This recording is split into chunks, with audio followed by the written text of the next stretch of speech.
Some women choose motherhood, others survive it. But what if the choice was made in a moment no one was ever supposed to know about? The night she cleaned room 814, something changed. A lace bra on the floor, a half-drunk bottle of champagne, and a used condom. The name on the reservation was fake. But the man? Impossible to forget. Untouchable. A moment of desperation, madness, rebellion. Call it what you will. If you're into stories that unravel secrets, test morality, and expose what power tries to hide, hit that subscribe button right now. Smash that like if you love suspense, and drop a comment below. Share this with someone who loves a story that makes you feel, question, and gasp. Because this is just the beginning. Nobody noticed her. Not really. In the grand hallways of the opulent Bellhurst Hotel in Atlanta's upscale Midtown district, Harper Collins drifted like a breeze. Quiet, unassuming, invisible. At 25, with smooth cocoa skin, bright almond eyes, and an understated beauty that glowed even under fluorescent lights, she moved with the grace of someone who knew how to vanish in plain sight. The guests never remembered her name, and that was exactly how the Bellhurst liked it. Housekeepers weren't people. They were background. But Harper remembered everything. Every whisper behind closed doors, every wine-stained towel, every scent of perfume that lingered a second too long. Room 814 stood out that evening, not for its chaos, but for what it left behind. A used condom, tucked carelessly beside the bed on top of a black lace bra. The man? Theo Grayson, young, dazzlingly rich, and the reclusive mind behind Gry Technologies, the company designing the AI surveillance systems for most of the Western world. He'd checked in anonymously, and Harper hadn't recognized him. He was not alone.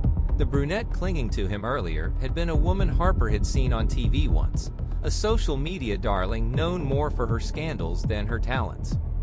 Harper stared at the condom, a flush rising in her cheeks. The next moments felt out of body.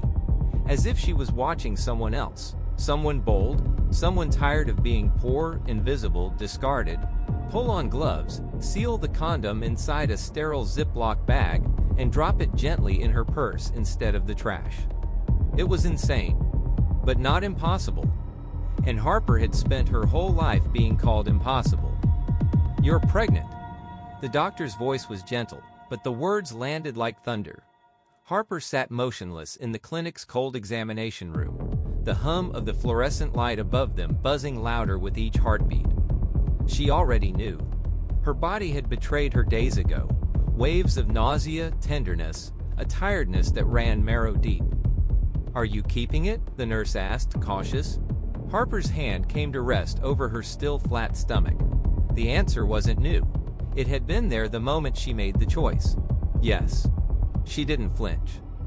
Weeks after, something happened that changed her entire journey. Mr. Grayson's rare but recent Forbes cover, the sharp jawline, ice gray eyes, and that impatient air of a man used to bending the world. She knew him immediately. Perhaps this was always meant to be. Finding Theo Grayson proved harder than Harper expected.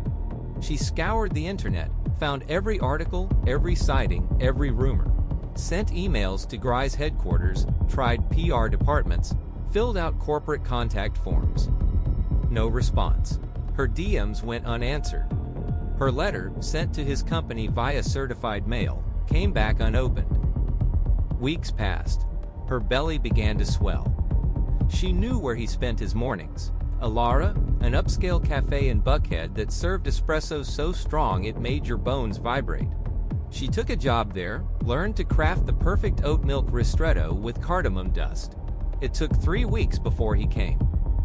Theo entered with the kind of quiet force that made the whole room straighten. Crisp black coat, leather gloves, steel gaze. He said nothing when he ordered. He never did. But Harper was ready. "Mr. Grayson?" she said, placing his drink on the table. He looked up. His eyes scanned her face. She could see it in his pupils, the flicker of recognition. "I need to talk to you. Alone." The cafe's back room was dim and hushed. Harper sat on one side of the table. Theo on the other, silent, tense. You're going to think I'm crazy, Harper began. I already do, Theo replied coolly. I'm pregnant, with your child. Silence. I used the condom you left. Room 814. The Bellhurst. Theo's face remained unreadable, but a muscle ticked in his jaw. You did what? He said, his voice low but dangerous. I know what I did was unorthodox, Harper said carefully. But this child exists. He didn't ask how. He just is. Theo stood. This conversation is over. Come near me again, and I'll bury you in lawsuits. I'm not asking for money, she said. I'm asking you not to pretend he doesn't exist. His stare was ice. He walked out. Within a week, Harper received her first cease and desist letter. Then another. Her employer at Alara let her go. No explanation. Her landlord began eviction proceedings mysteriously fast. Her phone lit up with strange calls, numbers that disconnected when she answered. The final blow was the media leak. Former hotel maid claims to carry tech billionaire's baby by theft. Every news outlet ran it. Her name was dragged. Her social media exploded with threats, mockery, vitriol. She was a villain in the public eye. Harper lost her apartment. She moved into a shelter. Her older sister, a nurse in Charlotte, stopped calling after her hospital threatened to suspend her. Friends unfollowed her in droves. She had nothing but the baby and the truth. It started with a burner email account. Subject: he's not untouchable. You deserve to be heard. The sender? Lee Sloan, a former GRI engineer. Fired without explanation months ago. Attached were confidential memos showing that Theo had instructed internal teams to scrub any record of Harper's claims, hospital databases, clinic logs, even DNA test requests.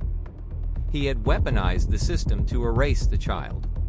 There was also a voice recording. Get rid of it, she's a nobody. This ends now. Theo's voice? Cold. Calculated. Harper posted it to social media. It went viral in 4 hours. Suddenly, the narrative shifted. Interviews came pouring in. Public opinion swayed. Lawyers reached out, offering to help pro bono. She filed a formal paternity suit. Theo fought back. Hard. He tried to delay the hearing. Questioned her mental state. Claimed the conception was tantamount to biological theft. His legal team called it an act of reproductive assault. Harper stood firm. This isn't about how. This is about now. That child exists. He has a right to identity. The judge allowed the suit to proceed. The hearing was packed. Reporters filled every row. Theo sat beside his legal team, jaw clenched, arms folded. Harper sat with her pro bono counsel and a calm that surprised even her. The court ruled in her favor. DNA testing confirmed Theo's paternity. The judge declared him the legal father. A child support order followed. He didn't speak as the verdict was read, but Harper saw it, the flicker of something like regret behind his steel gray eyes. He came into the world during a thunderstorm, tiny and fierce. 5 pounds, 6 ounces. She named him Storm. Because that's how he came, loud, sudden, and impossible to ignore. Theo didn't visit, but a sleek envelope arrived 2 weeks later. Inside, a trust fund document. And a note. I still don't forgive you, but I won't abandon him. T. Harper read it once, then tore it in half. Storm had Theo's eyes, gray, piercing. But his laugh? That belonged to Harper. Wide, warm, unfiltered. They lived in a cozy townhome on the east side. Harper had written a book, Inheritance of Shadows. It debuted at number 3 on the bestseller list. She spoke at panels, advocated for women's reproductive rights, built a following. Theo saw Storm occasionally. Birthdays, some weekends. The bond was slow, brittle, but real. One evening, she waited at the private preschool pickup. Storm came running, arms outstretched. Theo's Tesla rolled up moments later. He stepped out, a little softer now. Less armor. I still don't know if what you did was right, he said quietly. She shrugged. I do. A pause. I'll pick him up Friday? You better, Harper said. As the car pulled away, dusk bleeding into orange skies, Harper whispered, "Nothing about us was ever ordinary." But as she turned, she didn't see the figure watching from the rooftop across the street. The camera lens zoomed in, clicked, then disappeared into shadow. Because Storm was just the beginning, and someone else wanted him next. What would you have done in Harper's shoes? Was justice truly served, or is this just the calm before another storm? Drop your thoughts in the comments. Hit that like button if the plot twists blew your mind. And don't forget to subscribe, so you don't miss out on more amazing stories. It's going to get even darker. Trust us. The second act of HarperCollins' story didn't begin with headlines or handshakes. It began in silence.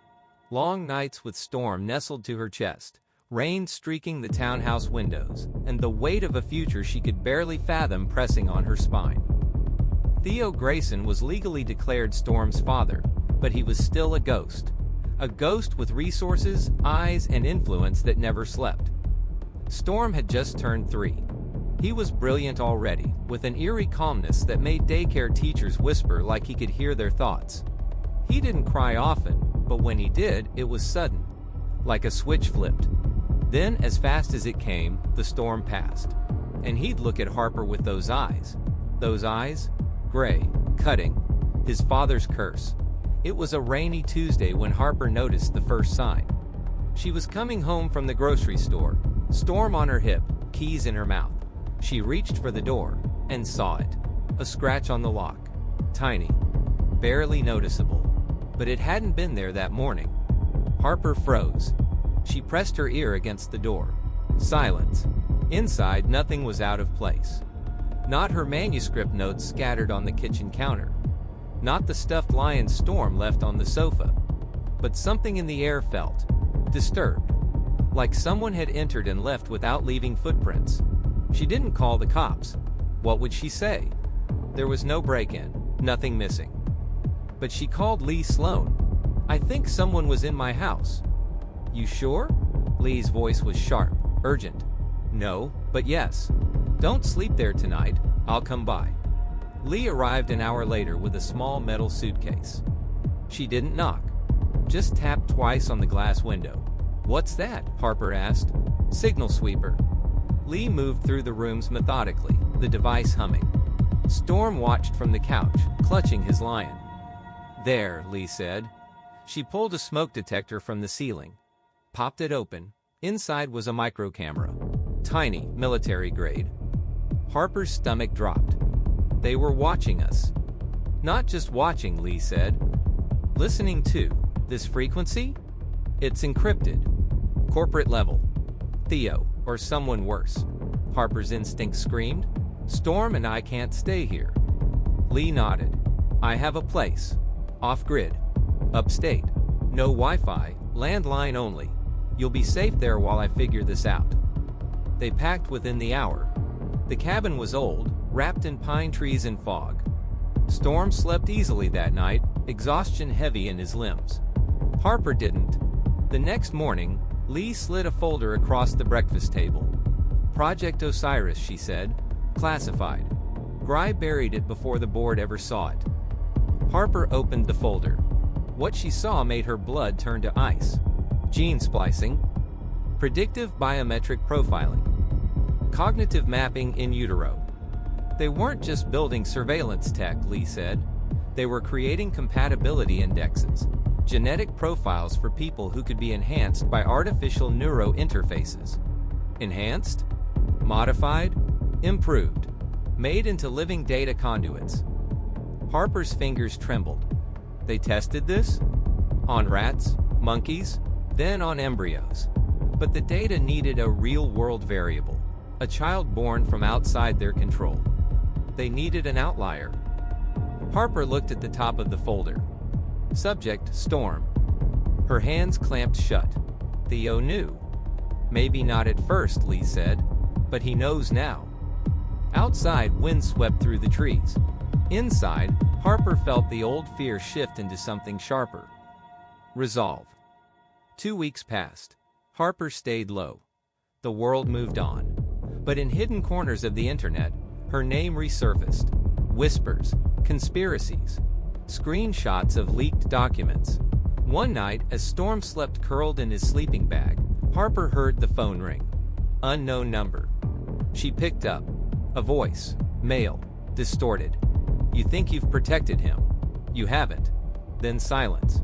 The line went dead. Harper turned. The cabin window was open an inch. She raced to Storm. He was fine, still dreaming, but Harper didn't sleep at all. The next morning, Lee showed her a live feed from a server she hacked. Security footage of their cabin, crisp, high-angle shots, as if taken from a drone hovering above the tree line. "We need to move," Lee said. They headed back to Atlanta, Harper unwilling to hide anymore. She reached out to Ava Charles, a former civil rights litigator turned journalist. Ava was sharp, skeptical, but listened. "You're saying your child is being tracked by the company that owns half the surveillance patents in America?" "Yes." "You have proof?" Harper handed her the Project Osiris file. Ava's eyes narrowed. "You understand this could take down Gry. Possibly Theo Grayson himself. I'm counting on it." Ava ran a piece. A long-form exposé titled, "The Child Code, How Gry May Be Tracking the Son of Their CEO." It hit the internet like wildfire. Cable news picked it up. The White House issued a statement. Theo was subpoenaed, but instead of retreating, he went public.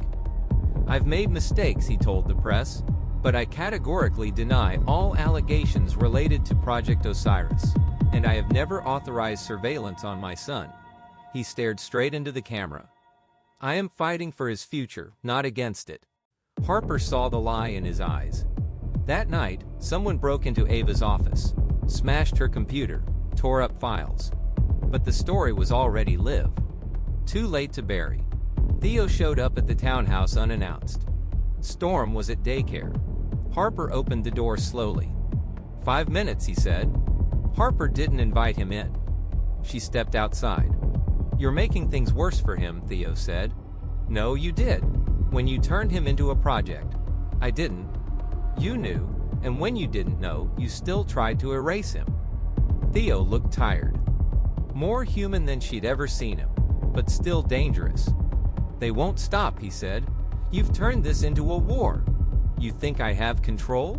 I built the monster, Harper, but I don't hold the leash anymore." Harper's breath caught. "Then help me kill it." Theo met her gaze and nodded. They formed a fragile alliance. Theo fed her internal data leaks.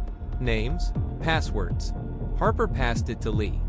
Together, they mapped a network inside Gary, a shadow division operating without oversight. Codename, Vantage. The directive, use Storm to test real-time adaptive neural surveillance. The goal, predictive crime modeling. Using children. Theo managed one final thing, a server location. Remote, underground, the nerve center of Vantage. They planned to expose it, but someone moved faster. The night before the press conference, Lee vanished. Her car was found at the bottom of a ravine. No body, just her laptop. Wiped. Harper screamed when she saw the news. Theo grabbed her before she collapsed. "They did this," she whispered. "They killed her." "No," Theo said, his voice low. "They erased her." Harper grabbed her phone. Called Storm's preschool. No answer. She drove like a madwoman, Theo beside her. The school was empty. Abandoned. Just one note taped to the door. "You took something from us. Now we take him from you." Storm has been taken. Gry has made its move. Will Harper and Theo survive the coming war, or be erased like the secrets they tried to uncover? Comment below with your theories. Hit that like button if you felt the tension, and make sure you're subscribed with notifications on. Now, everything is about to change. You won't want to miss it. Harper couldn't breathe, not truly, not since she saw that empty preschool, that note, that haunting silence where children's laughter should have been. Every second stretched like a blade across her chest. Storm was gone. She sat in the back seat of Theo's Tesla, hands clenched into fists so tight they trembled. Her heart pounded in her throat. Theo gripped the wheel, jaw locked, silence thick between them as they sped through downtown Atlanta. "Who would take him?" Harper finally said, her voice cracking. Theo didn't answer. "Who, Theo?" "They call themselves the Cortex," he muttered. "A division inside Vantage. Black budget. Off books. Even the board doesn't know they exist. I thought I shut it down 2 years ago." "Clearly I didn't." Harper stared at him, disbelief curling into rage. "You let this happen." "I didn't let anything happen," he snapped. "I tried to stop it. You have no idea the kind of people involved. These aren't suits and stockholders. These are ex-intelligence, private militias, cyber operatives, people who don't ask for permission and don't leave traces. Then we make them leave a trail," she growled. They turned to Ava Charles, the journalist whose exposé had rocked Gry earlier. She had gone underground, using encrypted networks and anonymous drop sites. Her hideout was a defunct newspaper basement lined with dusty archives and humming servers. Ava blinked as she saw Harper. "You look like hell. My son was taken." Silence. Theo stepped forward. "We need to locate a Cortex facility. Classified coordinates. They won't hurt the child. Not yet. He's worth too much. But they'll disappear him if they're cornered." Ava nodded slowly. "I have a source. Deep cover. But he'll only meet face to face. And he'll want something in return." "What?" "Proof you're willing to burn the whole thing down." The contact was an old man in a wheelchair named Doyle, former DARPA engineer, long thought dead. They met in the ruins of an old data center outside Macon, overgrown with vines and graffiti. "Storms in Site 9, Doyle rasped. "Northern California. Hidden in the redwoods under a defunct observatory. Used to be an NSA listening post. Now it's Cortex's playground." "Security?" Theo asked. 3 levels. Biometric gates. Heat sensors. AI surveillance drones. You don't break in. You get let in." "Then someone's letting us in," Harper said coldly. "We're not asking." They flew out that night, Harper, Theo, and Ava, with false passports, burner phones, and a black duffel bag full of stolen Gry tech. At dawn, they reached the edge of the forest. Doyle's contact met them at a ranger station. She was young, barely 20. "My brother was part of Cortex," she said. "He tried to leave. They made him disappear." "What's your name?" Harper asked. "Call me Echo." She handed them a device. EMP pulse. Short range. 30 seconds. It'll knock out the interior cameras. After that, you're blind. You have 1 shot. The forest was thick, the trees like sentinels. At its heart stood a crumbling observatory. Beneath it, a hidden elevator. Echo bypassed the lock with a chip she wore on her wrist. The ride down was silent, tense. When the doors opened, they found a hallway bathed in sterile white light. Then the first alarm sounded.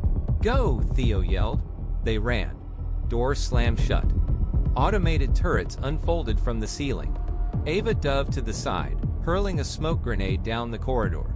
Theo hacked the mainframe with a neural band, sweat pouring down his face. Then Harper saw it. Through a glass wall, Storm. Hooked up to wires. Floating in a chamber filled with soft blue light. Eyes closed, peaceful. She screamed, "Storm!" A guard lunged. She grabbed a metal tray and swung it hard, smashing his face. Theo disabled the lock, and the chamber hissed open. Harper pulled Storm into her arms. He stirred, whispered, "Mommy?" She sobbed, holding him tighter. Then, the lights flickered red. Emergency lockdown. "We're not going to make it," Ava shouted. "Echo's waiting topside," Theo said. "Get to the shaft. I'll cover you." "No!" Harper screamed. But he was already turning back. "If I don't wipe the data, they'll never stop coming." He kissed Storm's forehead. "You're the only thing I've ever done right." Echo looked at Harper, and with no resistance to each other, they kissed. Then he ran. They made it topside seconds before the observatory exploded behind them. Fire shot into the sky. Trees shook. Storm cried into Harper's shoulder. Theo didn't come out. Echo drove them to a safe house. Ava went silent. Harper stared at the stars that night, whispering Theo's name. In the shadows of corruption, One boy held the key to humanity's last hope. This is the final battle. But before we dive in, smash that like button if you've been riding with Harper and Storm from the beginning. Subscribe if you love cinematic storytelling that exposes dark truths. And hey, drop a comment below. The cabin was quiet. Too quiet. Harper stood near the doorway, her body coiled like a spring, watching Storm through the cracked window as he traced the creek with a stick, humming some forgotten melody that hadn't existed before yesterday. He was different now. Sharper, older than 10, his eyes flickered like they carried 1,000 lifetimes. And sometimes when he stared too long, Harper swore she saw Theo staring back at her. Inside the cabin, the burner phone buzzed once. Harper picked it up. Unknown caller. The boy isn't what you think. He isn't just your son. He's the template. Click. She didn't tell Storm. Not yet. That night, she searched Theo's encrypted drive again. She hadn't opened one folder. Genesis code. It required a biometric key. She pressed Storm's thumb to the scanner. The screen blinked green. Unlocked. A video file auto-played. Theo's face appeared, older than she remembered. Tired, afraid. If you're seeing this, I'm dead. And they've found him. Storm isn't just my son. He's the final phase of Project Maelstrom. My memories, my knowledge, everything I've seen, they encoded it. His mind will evolve past what any human should carry. They'll come for him not to kill him, but to use him. And if they do, the world you know ends. Harper sat frozen. She looked at Storm, asleep with the blanket half tangled around his legs. 2 days later. They moved at night, heading toward the Arizona border. The off-grid contact, Ash, had promised sanctuary. Ash was ex-NSA, one of Theo's last allies. Their safe house sat inside a copper mine, invisible to satellites, lined with signal jammers and EMP foam. If anyone could hide Storm, it was Ash. But when they arrived, Harper knew something was wrong. The air was too still. No hum of generators. No guards. Just silence. A body lay face down near the entrance tunnel. Ash. Throat slit. Still warm. And then, the voice. "Did you really think we'd let you vanish again, Miss Collins?" A spotlight flared. Men in gray tactical gear surrounded them. Guns raised. Storm stepped in front of his mother. "I said, let her go," he whispered. The lead soldier hesitated, and then he dropped his gun. So did the next. Storm's eyes glowed faintly. No light, no reflection. Just knowledge. Harper gasped. "Storm, what are you?" "I remember now. All of it. The war Theo saw coming. The people he warned. The code he left behind in me. Mom, I know how to stop them." Back in Washington, D.C., the heads of Maelstrom sat around a black marble table in an underground command center, watching silent feeds from drones. All showed the same thing. Units immobilized, agents paralyzed, databases corrupted. One general shouted into a phone. "It's him, the boy? He's using the Genesis protocol. He's activating the failsafe." "That's impossible," another barked. "He's just a child." "No, he's a legacy."